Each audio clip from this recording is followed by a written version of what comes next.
Hey guys, welcome back to the channel. So in this video, we are going to start off with bioremediation.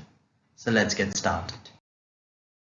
So under bioremediation, so let's go through the formal definition of it. So bioremediation is nothing, but it's the process of using of biological organisms, which can be anything such as bacteria, fungi or plants, to remove hazardous environmental pollutants. Alright. Also, so bioremediation is a waste management technique which uses organisms metabolism to remove pollutants. So the other names given to bioremediations are biotreatment, bioreclamation, biorestoration. Alright. So there are some factors on which bioremediation depends on, such as mass, toxicity, volume and concentration of pollutants. Also environmental factors such as soil conditions, pH, moisture are the ones on which bioremediation is highly dependent on. And overall cost of bioremediation is very important. If it fits under the cost, or if it's cost efficient, definitely people would adopt it. So major applications of bioremediations are cleaning up of wide range of toxic pollutants, cleaning oil and chemical spills, water and sewage treatments. So some of the advantages talking about bioremediations would be bioremediation is a natural process. So this is a huge plus point. So it's a natural process. It is not a biological or a chemical process. Also, it's an eco-friendly and economical method, and it is often carried out on site with minimal disruption of normal activities. So it's not a very much polluted or somewhat detrimental process, as you can see. So it also eliminates transportation costs and liabilities. It is a complete destruction of wide variety of contaminants and environmental pollutants. Also, it can be carried out on site to avoid transport and storage. So basically, it saves us on transportation cost and other liabilities. So talking about with the disadvantages of bioremediation as well. So some of the disadvantages of this process would be it takes longer time other than other treatment options. It's a seasonal variation and it's very often highly specific, and it is limited to those compounds that are biodegradable. So this is a very big point. So you may note it down. So it is only applicable for biodegradable components. Also, it is problematic addition of additives. So addition of additives is a tough thing to do. Also difficult to extrapolate from bench pilot scale studies to full scale field operation. So the scale up process is difficult in this.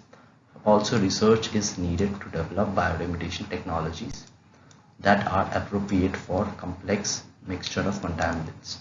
Also, potential production of products and byproducts of more persistent toxicity than the parent compound. And some of these are perchloroethylene, trichloroethylene may degrade to vinyl chloride. So these are some of the compounds. All right. So these are some of the disadvantages of bioremediation as well. So moving on. So talking about some of the main factors of influence in bioremediation process. So as you can see, the contaminants, environment and microorganisms in three different boxes. So this is the contaminant one, this is the environment one, and this is the microorganisms one. So these are some of the important factors on which this process highly depends on. So some of the under contaminants, we have toxicity, we have concentration, we have availability, we have solubility, we have sorption. Also under environment, it has temperature, moisture content, pH, electron accepted and nutrients. And under microorganisms, we have metabolically capable, degradation population, indigenous and genetically engineered.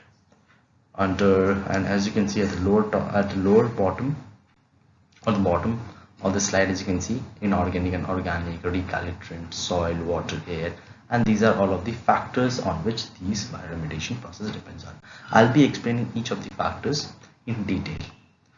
Moving on with this, so it is greatly affected by three essential factors, as you can see. So the first is the environmental conditions, which is temperature, moisture, soil, pH, oxygen, nutrients.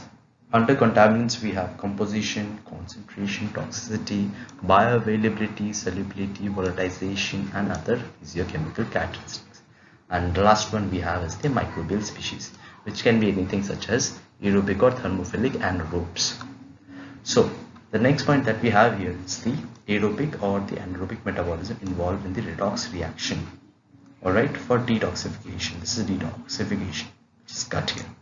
So the organic compounds gets oxidized and oxygen gets reduced to water, and in the process biomass is gained for bacterial or fungal species. So this is a very simple thing, or just a illustration of this metabolism.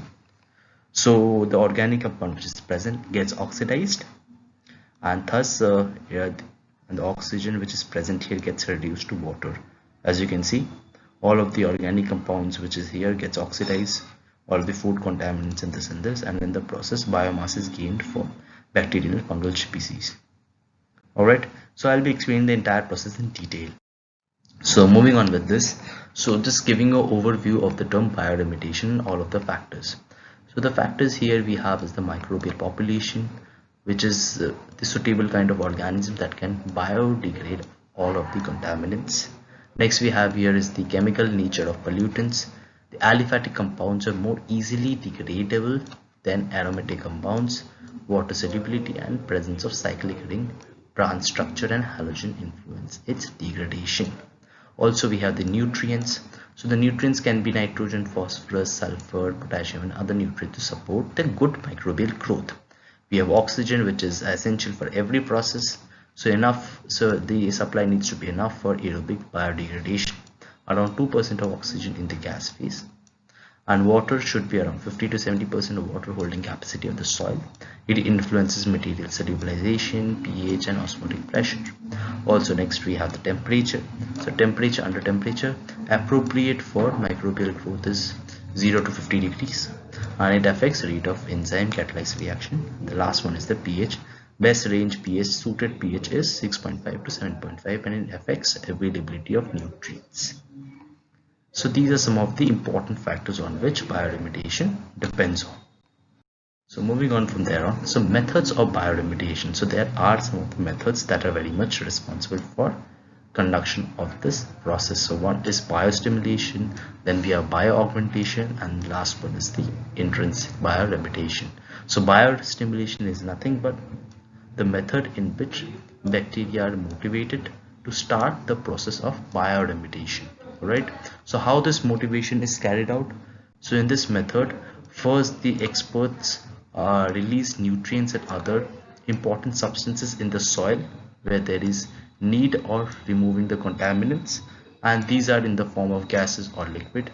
So it increases the growth of microbes in that area by supplying them with excess nutrients. So as a result, bacteria and other microorganisms remove the contaminants quickly and efficiently.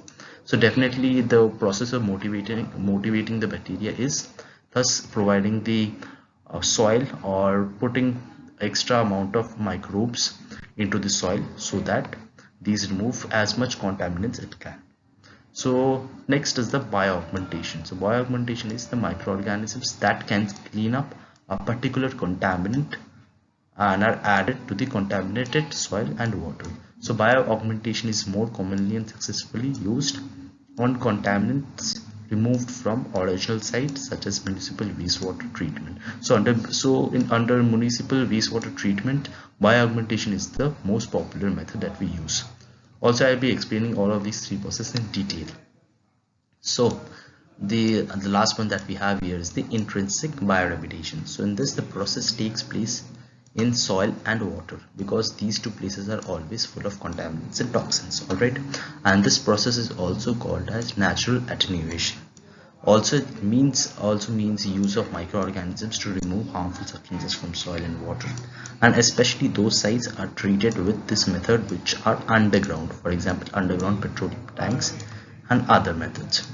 So let's just keep this video till here. I know this is a very short video and this is just an overview of bioremediation. In the next video I'll be explaining each and every factor and all of the processes involved in bioremediation. So thank you for watching this video and stay tuned for more.